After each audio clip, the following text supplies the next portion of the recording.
Vamos a ver ya. Entonces vamos a continuar ya. Excelente. Entonces nos habíamos quedado en lo que viene a ser esta diapositiva, ¿no? De que la tomografía, de acuerdo al nivel 2 de resolución, sí podemos alcanzar bastante, ¿no? A estos tipos de imágenes de tomografía, ya, en el cual vamos a tener ya una aproximación del diagnóstico, ¿no? Hasta un 94% de especificidad y sensibilidad con este medio.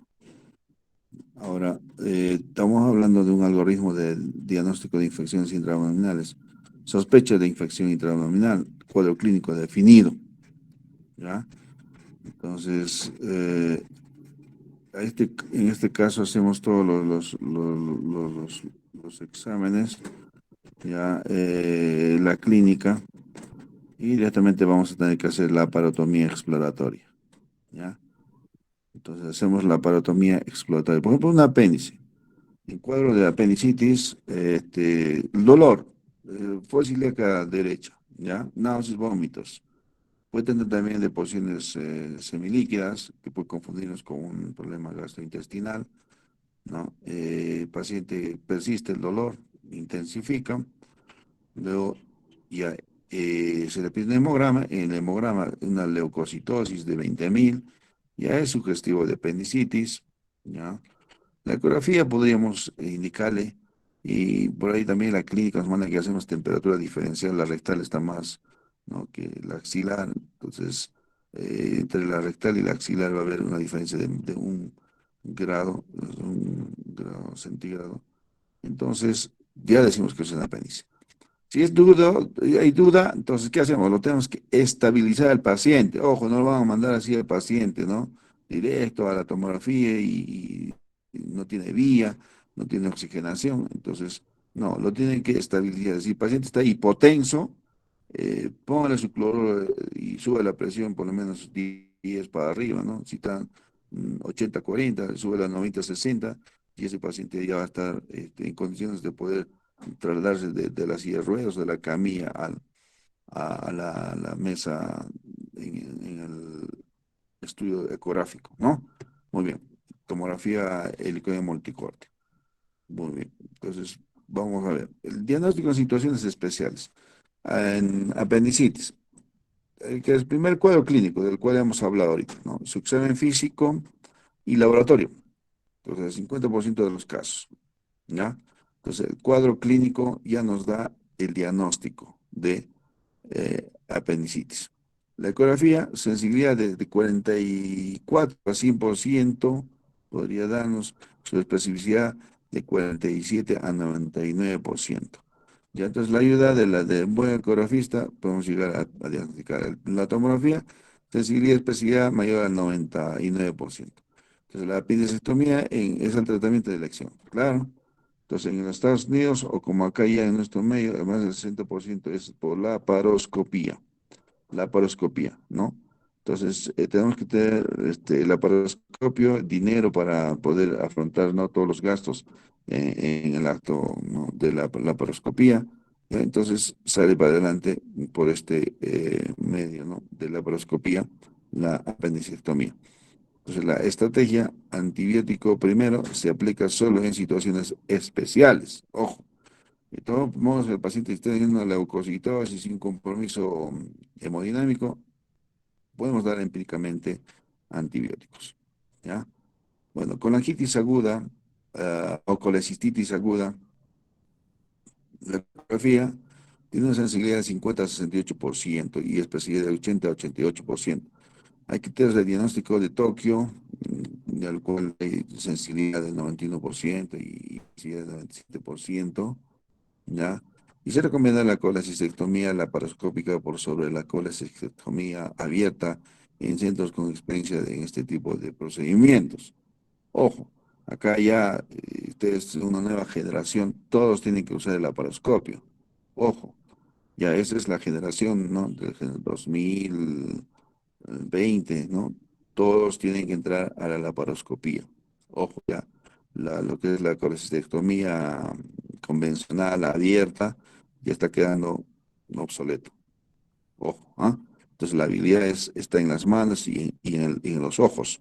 Ustedes tienen que tener una visión tridimensional, ¿no? Para poder percibir su acto operatorio, ¿no? Dentro de las imágenes, ¿no? Mientras ustedes van haciendo la laparoscopía en la cavidad y ven imágenes, ¿ya? Se recomienda realizar la colestectomía precoz, o sea, antes de las 72 horas de inicio del cuadro. Ojo, no vamos a llegar a una colecistitis calculosa así aguda, con compromiso, digamos, de dolor, infección, y en este caso se difiere, o sea, como dicen los cirujanos, hay que enfriarlo. Entonces se da antibióticos, antiinflamatorios, antiespasmódicos, el cuadro se tiene que posponer la cirugía. Pero si es una colistitis así, que está como lo que se llama, es una infección intraabdominal, ¿no? Primaria, no complicada, ¿ya? Entonces hablamos de que ya se tiene que hacer la colecistectomía. El cirujano no debe dudar en proceder a cirugía abierta para evitar complicaciones en caso de dificultades en la realización de la colecistectomía laparoscópica. Si va a ver, ¿no?, que el procedimiento por la laparoscopía no va y para adelante, pero tenemos una vesícula que está muy, como se pegada al hígado, entonces, o una escleroatrófica, ¿no? Entonces, sacarle por la cirugía convencional, la laparoscópica se difiere en estos casos, ¿no? Ya, muy bien. Ahora, consideraciones generales del tratamiento antibiótico en infecciones intraabdominales. El tratamiento empírico inicial debe iniciarse lo antes posible ante la sospecha de infección intraabdominal. Ojo, ¿ya? Se tiene que empezar con antibióticos. En pacientes graves con shock séptico dentro de la hora, el del diagnóstico presuntivo, antibióticos. El tratamiento antibiótico adecuado por un periodo adecuado produce el riesgo de resistencia a antimicrobianos. ¿Es cierto? ¿Ya? Hay que colocar los antibióticos de acuerdo a la microflora, ¿no? Entonces, deben existir niveles adecuados de antimicrobianos en el momento del procedimiento de control del foco. Entonces puede requerir dosis adicional pre y o intraquirúrgicas.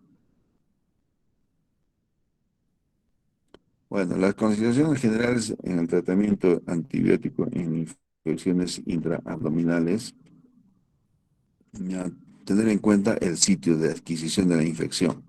Si fue en la comunidad, ya, o está asociado a cuidados de la salud, o sea, hospitalario.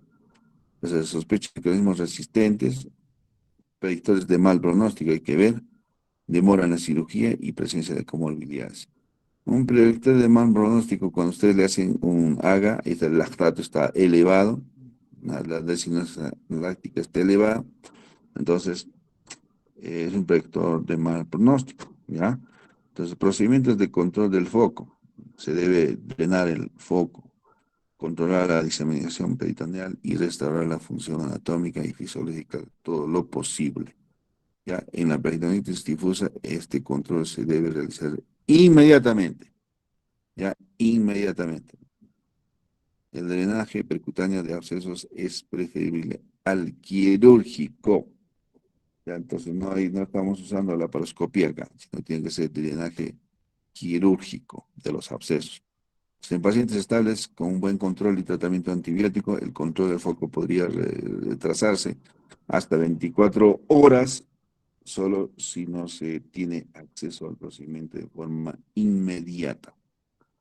¿Ya? No se recomienda repetir la laparotomía en forma sistémica. ¿Cuántas veces podemos operar a un paciente? A ver si, ¿quién me responde? A ver. Bueno, todos van a decir, ¿cuántas veces? ¿Le podemos operar uno, dos, 10 veces? No.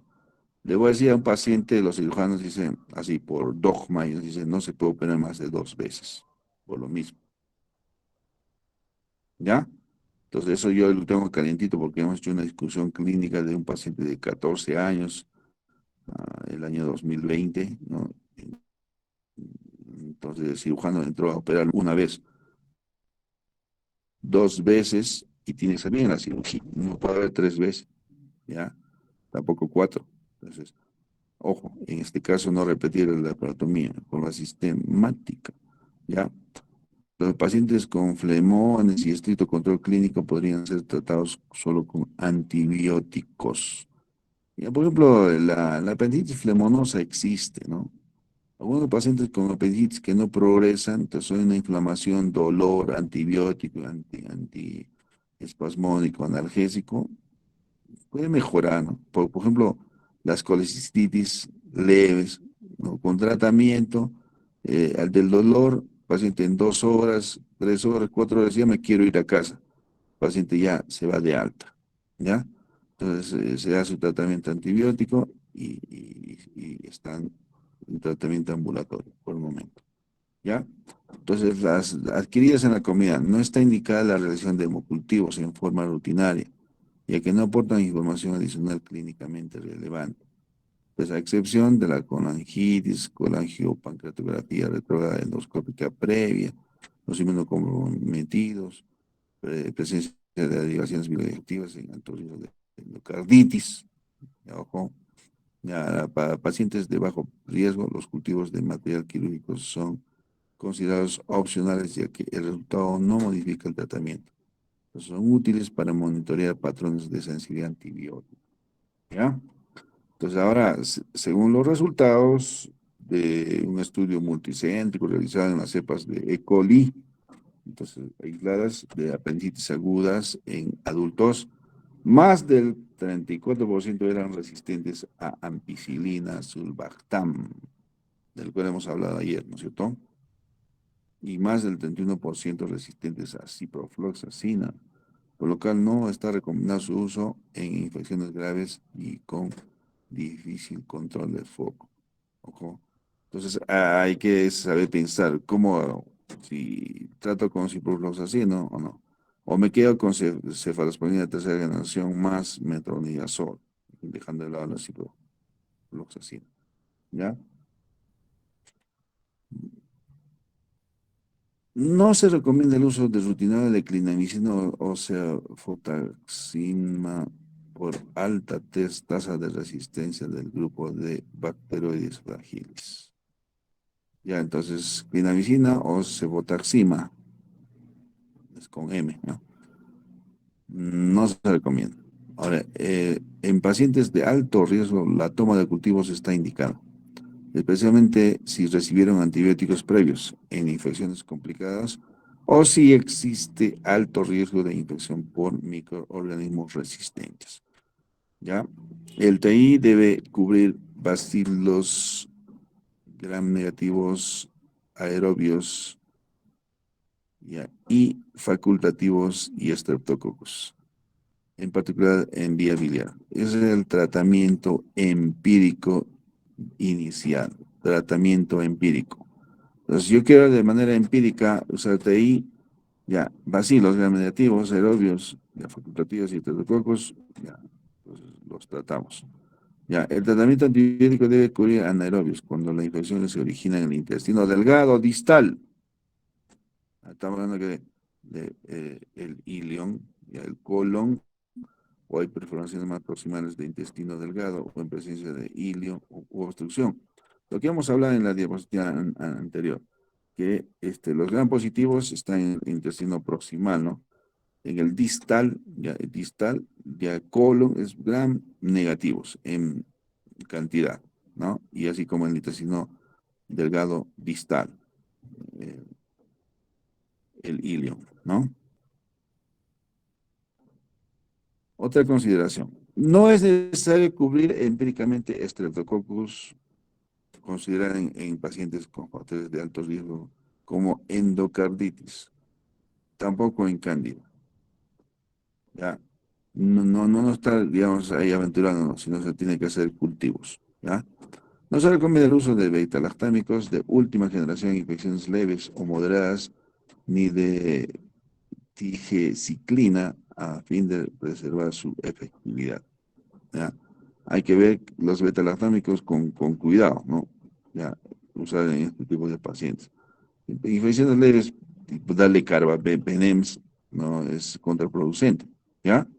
Pues dada la elevada proporción de bacilos gram negativos sensibles a aminoglucósidos hallados, consideramos su indicación en el esquema empírico inicial de infecciones no complicadas en pacientes jóvenes con función renal normal, ¿ya? Entonces, aminoglucósidos, ¿Qué hacemos? Amicacina, gentamicina. Hay que darle como tratamiento empírico, ¿no? Gentamicina he escuchado bastante usar, ¿no? Ahí en las salas de cirugía, así como amicacina. Ya, las infecciones intraabdominales que no requieren cirugía de control de foco, como diverticulitis o apendicitis flemonosa, debe tratarse con los mismos antibióticos que las infecciones leves o moderadas vividas en la comunidad.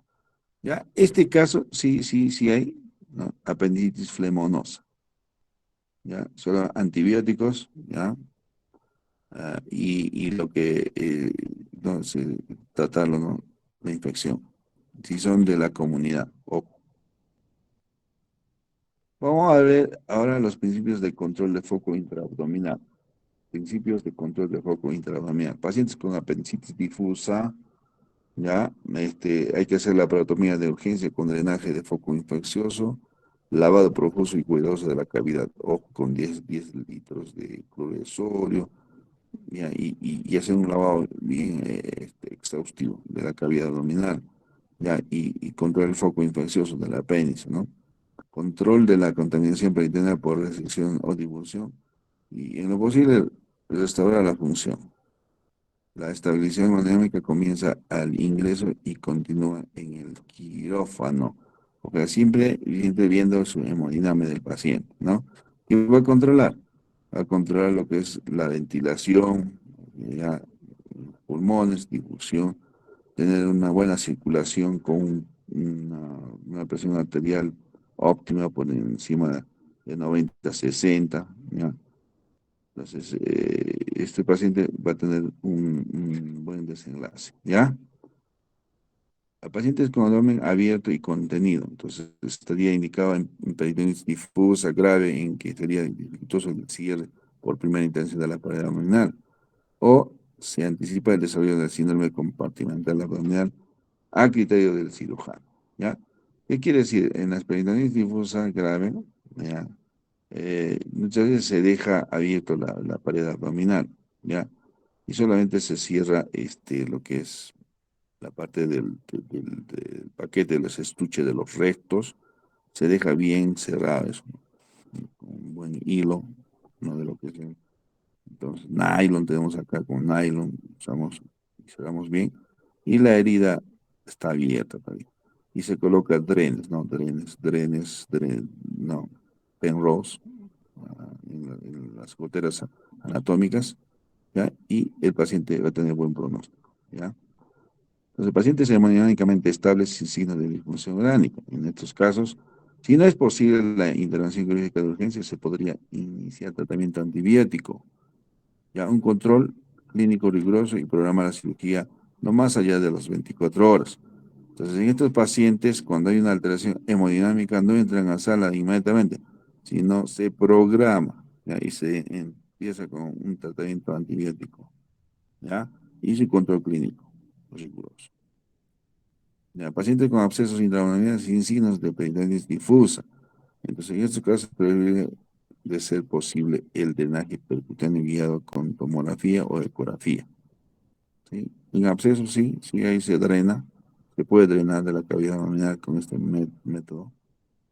Ya, solo si falla este procedimiento estaría indicada la laparotomía. Yo he visto que sí, abscesos hepáticos, abscesos de cavidad, drenar, ¿no? Con esta radiología intervencionista, se dice, ¿no? Entonces, con guía ecográfica se puede extraer el contenido del absceso. Pacientes con tratamiento médico y observación, entonces, muy seleccionados con un foco muy circunscrito de infección. Ejemplo, el pastón apendicular, el flemón peridiverticular, pues podrían recibir tratamiento antibiótico y sintomático. Bueno, vamos a hablar ahora de lo que viene a ser la prevalencia de enterobacterias productores de beta-lactamasa de espectro extendido, o lo que se llama BLI en infecciones intraabdominales, no excede el 10%. Ojo, ¿no? Que no excede el 10%. No podemos tener ya esta enterobacterias, ¿no? BLI, o sea, es decir, enterobacterias productores de beta-lactamasa de espectro extendido, así se llama BLI. Entonces, enterobacterias, productoras de beta-lactamasa de espectro extendido. Ya, no excede el 10%, motivo por el cual no está indicado el uso de beta-lactámicos de última generación en el tratamiento empírico de la infección intraabdominal. Ojo, ¿ah? Entonces, algunos directamente se van a los imipenem, carbapenem, ya. Entonces, controlar esa parte del uso racional de medicamentos. Ya, ahora a todo lo que es dentro del hospital, lo que ocurre dentro del hospital, asociado al cuidado de la salud. El tratamiento antibiótico empírico debe guiarse según patrones de sensibilidad de cada institución y debe ajustarse según los resultados de cultivos. Ojo, ¿ya? Pues los pacientes ya que están bajo cuidado, ¿ya? Eh, estos tienen que tener su tratamiento antibiótico empírico en base a, a resultados de cultivos. Ya, el tratamiento antifúngico sí se le puede dar, ¿no? Está indicado cuando se aísla cándida de un sitio estéril, ¿no? Su incidencia es mayor en perforaciones gastrointestinales por encima del ángulo de Trace. Ojo, por encima del ángulo de Trace, ya usar, ¿no? Como el fluconazol, ya es la de primera elección. Las equinocandinas están indicadas en pacientes con shock séptico y exposición recientes a azoles, 70 días previos, o para cepas resistentes al fluconazol, las equinocandinas. Ya, se debe cubrir enterococos cuando se los aísla en cultivos. ¿Ya? Cultivos que se hace como hemocultivos o único aislamiento del sitio de infección. ¿Ya? Y se debe considerar su tratamiento en pacientes con uso previo de cefalosporinas u otros agentes que seleccionen enterococos o infecciones postquirúrgicas. ¿Ya? Ahora vamos a hablar del tratamiento de las infecciones intraabdominales, ya de manera empírica, ¿ya? Entonces, el tratamiento antibiótico empírico. ¿Ya? ¿En qué consiste? El tratamiento antibiótico debe iniciarse en forma empírica lo antes posible ante las sospechas de IIA, ¿ya? Entonces, el paciente grave con shock séptico, el tratamiento debe iniciarse idealmente dentro de la hora del diagnóstico presuntivo. Nosotros diagnosticamos una apendicitis, antibiótico. Diagnosticamos una colestitis, antibiótico. Ya, tiflitis, antibiótico. Pancreatitis, acá sí, hay que discutir. Cuando usamos. Dice que el páncreas es más aséptico, bueno, algunos no usan antibióticos en pancreatitis. Ya, ojo. Entonces, para la elección del antibiótico empírico hay que tener en cuenta. ¿Qué cosa? La infección adquirida en la comunidad versus asociada a los cuidados de la salud. Y así este paciente ha venido de la comunidad, es un paciente, digamos, que no ha sido tratado con antibióticos antes, es un paciente que sí va a responder al tratamiento empírico. O a un paciente que ya está cruzando con infección urinaria, ha tenido varias veces problemas gastrointestinales y se le da metronidazol y así. Entonces, estos pacientes hay que verlos bien, ¿no? Para poder empezar con cultivos o ver, hacer una unidad clínica y qué antibióticos empíricos podemos dar, ¿ya? El tratamiento empírico. Riesgo incrementado de infección por microorganismos resistentes. Entonces, y acá vamos a ver que existen características predictoras de alto riesgo que dan mal pronóstico. ¿Cuáles? Edad, ¿no? Pacientes mayores de 60 años que demoran más de 24 horas en el control del foco. Drenaje o desviamiento inadecuado. Ya. Comorbilidades.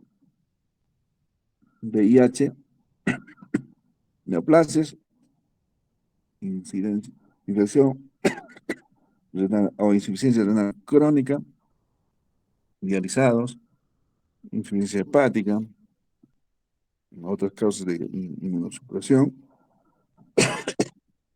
sepsis, shock séptico, grado de compromiso peritoneal, aquí está con hipoluminemia, desnutrición y tratamiento empírico inadecuado. Entonces, estos van a hacer mal pronóstico. Ya hemos hablado del paciente, ¿no? Con una operación a nivel del bolo, sigmoide, ¿no? Y que no hay una buena cicatrización. ¿Por qué? Porque la albúmina está por los suelos, ¿no? Es nutrido, así que con una enfermedad prolongada. Y entonces, estos pacientes van a hacer, no, mal predicción del pronóstico. Bueno, las IIA leves, moderadas en la comunidad con buena evolución y control del foco no requieren modificación del tratamiento empírico inicial, aun si se reportara un aislamiento no sensible al esquema antibiótico empírico. Los pacientes de alto riesgo deben recibir cobertura empírica de amplio espectro y ajustar rápidamente el tratamiento antibiótico según resultados definitivos. Eso se llama de escalamiento. Pues mientras yo haciendo el TEI y cultivo, luego ya decido qué gérmenes están presentes y hago de escalamiento. De la terapia empírica inadecuada en estos casos aumenta el riesgo de complicaciones y empeora el pronóstico. Muchas veces, a veces, no estamos usando, por ejemplo, hemos hablado de las quinolonas, ¿no? El ciprofloxacino, ¿ya? Entonces, no puedo usar así de cajón. Tengo que saber que hay, si hay anaerobios. Anaerobios no está usando ciprofloxacino, ¿ya? Entonces, eso puede empeorar el pronóstico, ¿ya? Entonces, ahora el tratamiento empírico de las infecciones intrafamiliares de la comida. ¿Con qué? A ver, pues dice, ornidazol, si está disponible, y la violencia del microorganismo resistente es menor del 10%, se usa. Astronam en alérgicos a penicilina, o mayores de 65 años, 65 años o insuficiencia renal. Y si hay riesgo de bacterias beta-lactamasas de espectro extendido, indicar imipenem o meropenem. Se podría combinar con hiperacilina tazobactam. ¿Ya? Entonces sí, tenemos en el nivel 2.2, ¿no? Si hay beta-lactamasas o las BLI, entonces que sí le damos imipenem, le damos meropenem. Bien. El tratamiento empírico en las infecciones intrafamiliares de la comunidad. Si bien algunas guías internacionales recomiendan el uso de ertapenem, ya, de ertapenem en infecciones intrafamiliares de la comunidad leve o moderada. Entonces, a varios estudios han demostrado una eficacia similar de la hiperacilina tazobactam. Entonces, debido a la posibilidad de generar resistencia a carbapenems y su elevado costo, no es conveniente usarlos como primera elección y solo se limita en casos individuales. Ojo, casos individuales. ¿Ya?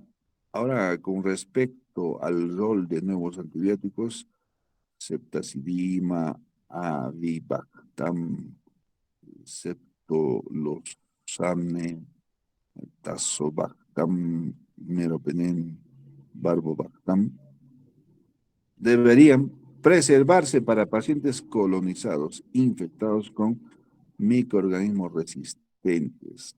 Ojo, muchos escalan rápidamente a ceftazidima, así nomás, ojo de buen cubero. Tienen que controlar.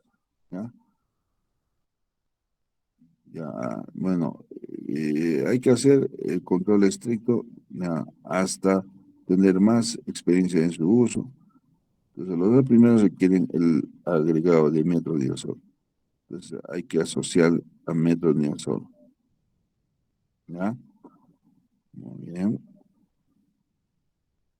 Los antibióticos, a ver, hablando del TEI, tratamiento empírico inicial, o sea, antimicrobianos, que se recomiendan ajustar al esquema antibiótico a los rescates microbiológicos cuando está disponible, ¿no? Entonces, incluidos el paseo a vía oral. Ahora, los pacientes de bajo riesgo con IIA adquiridas en la comida no requieren modificaciones en el tratamiento antibiótico. y tienen una evolución clínica favorable y adecuada de foco, aun si se aíslan microorganismos resistentes o al tratamiento empírico inicial. Bueno, los cultivos con hallazgos de Staphylococcus aureus medicinos resistentes en pacientes con IA asociados a cuidados de la salud, colonizados con o con alto riesgo de infección, a lo que es microorganismos medicinos resistentes, ya, agregar vancomicina al esquema empírico. Entonces, estamos frente a lo que se llama el MARSA o SAMR, entonces hay que agregar vancomicina. Ya, con eso vamos a mejorar. Vancomicina. Ya. Vamos a ver, si encontramos microorganismos resistentes en pacientes, vamos a agregar qué cosa, aminoglucósidos, ya, polimixina B, colistin o nuevas combinaciones de beta-lactámicos, y si están disponibles al esquema empírico, ya, entonces agregar estos aminoglucósidos, ya. Cultivos con hallazgo de enterococos, vancomicina resistente, solo es trasplante hepático en IIA de origen hepatobiliar. Entonces, colonizado con enterococos, vancomicina resistente, agregar daptomicina o limesolid. Daptomicina o limesolid, en esos casos. Ahora, si el paciente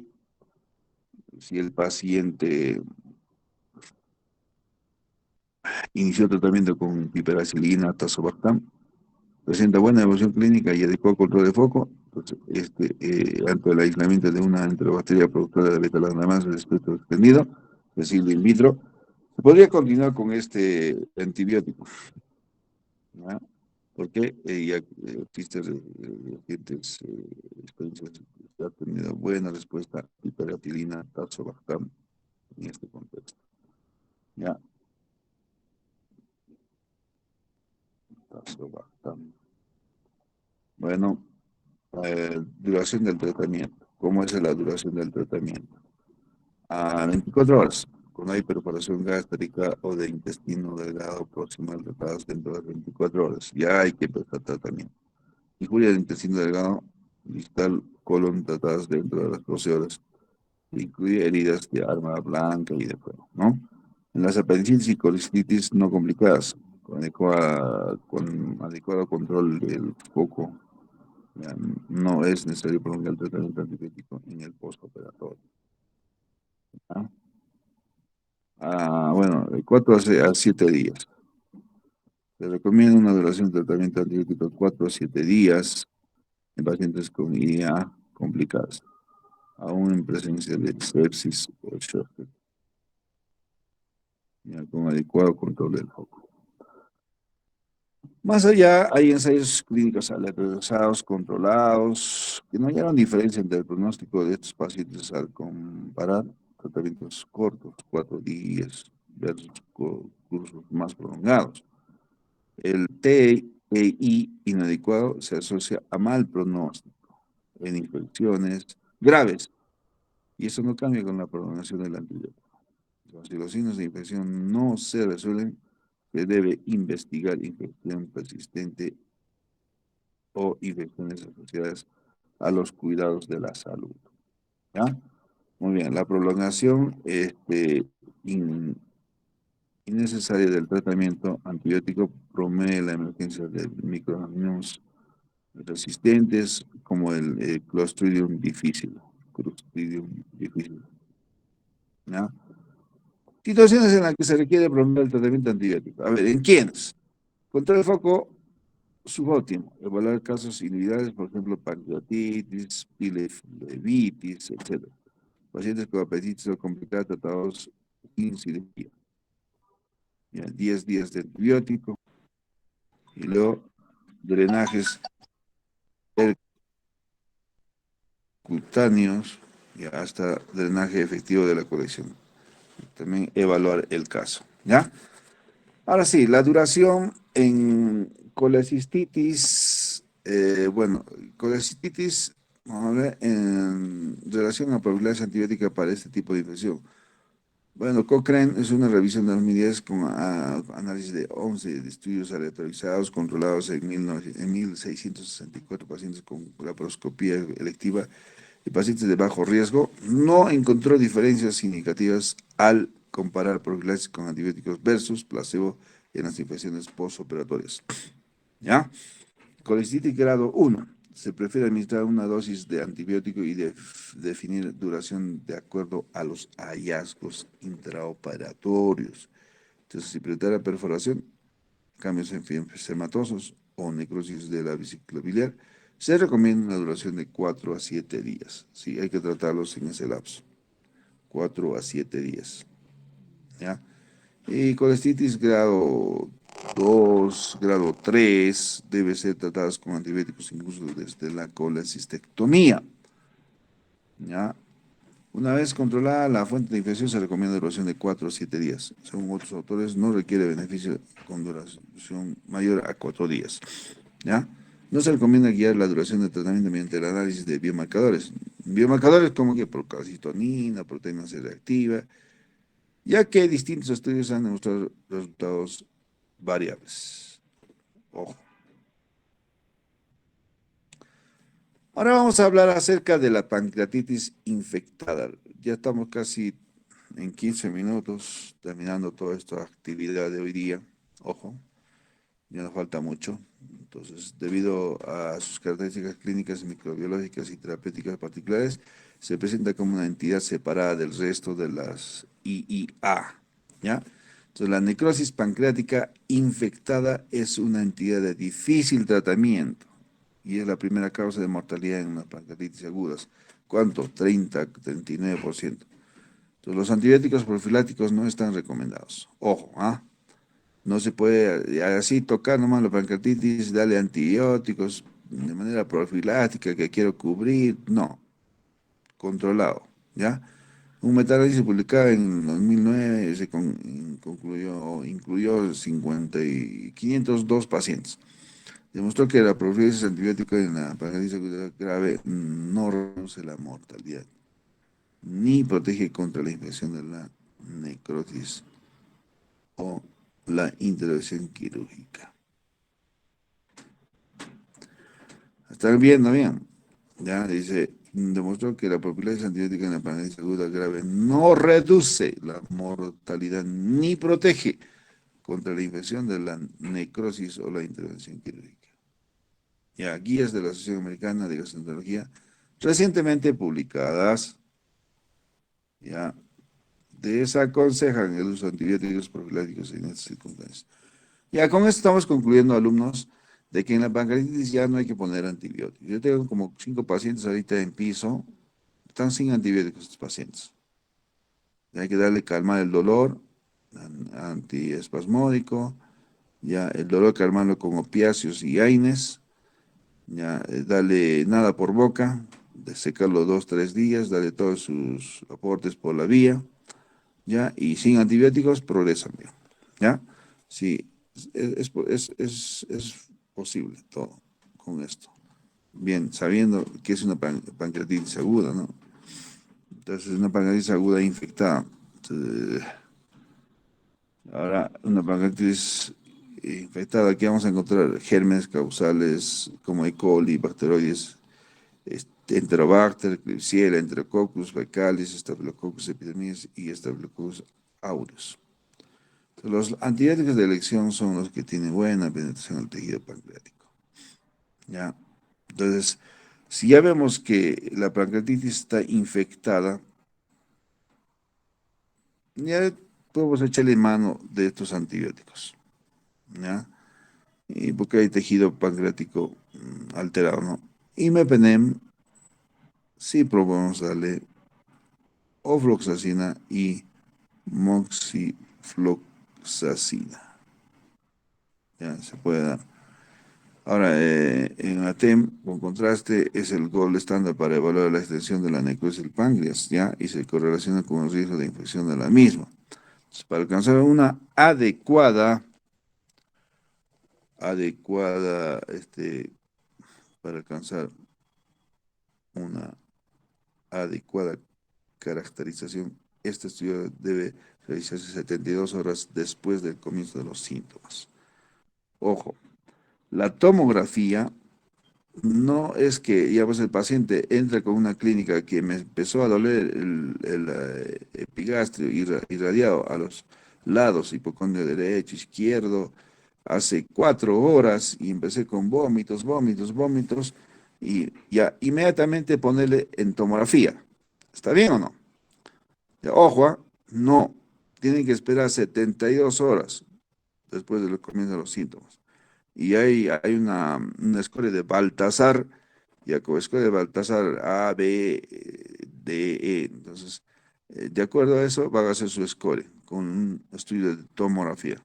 Entonces, la tomografía con contraste es el gold estándar, obviamente, sí, para ver lo que es necrosis, ¿no? Del páncreas. Pero en ese tiempo, no inmediato a los síntomas presentados de inicio. Ya. Los pacientes con necrosis sin infección se controlan con estrategias conservadoras, nada más, conservadoras. ¿Ah? Entonces, se sospecha de necrosis pancreática infectada en pacientes inestables, ¿no? Con sepsis sin foco identificado. Para alcanzar el diagnóstico bacteriológico podemos recurrir a la punción, aspiración del material necrótico con aguja y en la tomografía se puede visualizar gas en la colección. Entonces, si el área de necrosis está infectada, se indica antibióticos mientras se espera el resultado de los cultivos y se ajustan los mismos de acuerdo con el resultado bacteriológico. Ojo ya, si hay necrosis y con infección, sí acompañen los antibióticos que se les ha sugerido, imipenem, ciprofloxacina, floxacina o moxifloxacina. ¿Ya? Bueno, en pancreatitis aguda infectada, las condiciones pancreáticas infectadas se deben drenar. Ya, las técnicas disponibles son drenaje percutáneo, es un método de elección ya sea para las condiciones agudas o crónicas. Drenaje por vía laparoscópica cuando la necrosis es extensa y tiene material purulento y sólido. Y el drenaje percutáneo puede resultar insuficiente. Ojo, hay una estrategia combinada, punción percutánea y el drenaje transgástrico con lavado continuo. ¿Ya?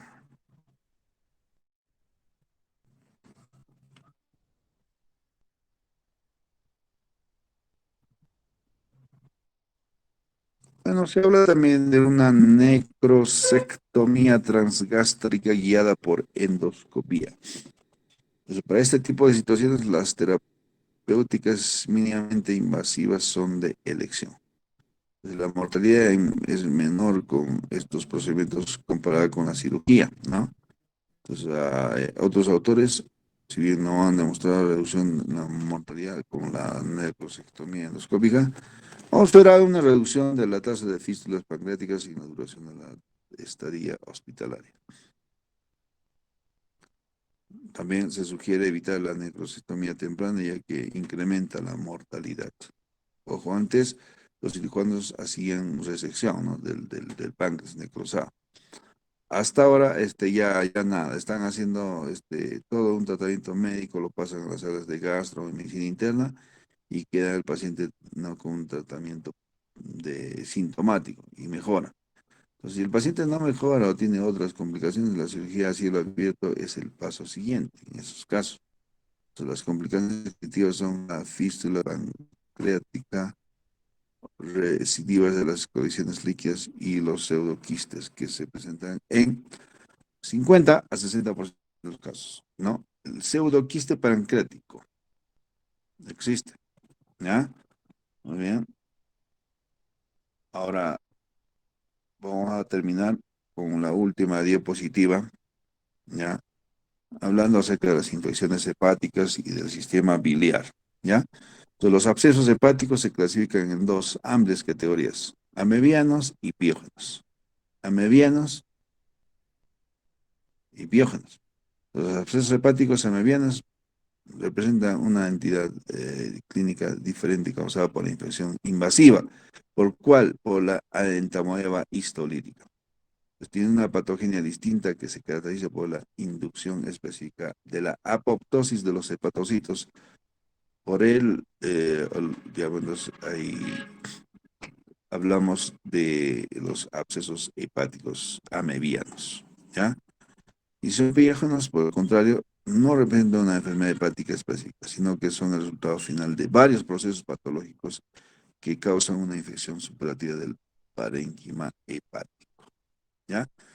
Muy bien, hasta acá que hemos visto lo que son las infecciones intraabdominales, hemos hablado de lo que es absceso, la peritonitis, la pancreatitis, ¿ya? Y continuaremos ya en la siguiente clase, ya terminando esta parte del tema uno y el tema 2. ¿Ya? Entonces, en el tema uno vamos a ampliarnos lo que es infecciones pancreáticas ya, y esplénico y diverticulitis y tiflitis. Con eso se concluye la parte, ¿no?, del primer tema de infecciones intraabdominales. Bueno, hasta acá, a ver, todos vamos a ir al salón. ¿Están en el salón todos? Sí, sí, doctor, estamos todos, doctor. A ver, ¿quiénes se han dormido? Pero a ver, estoy pasando a la lista y tenemos un minuto para salir.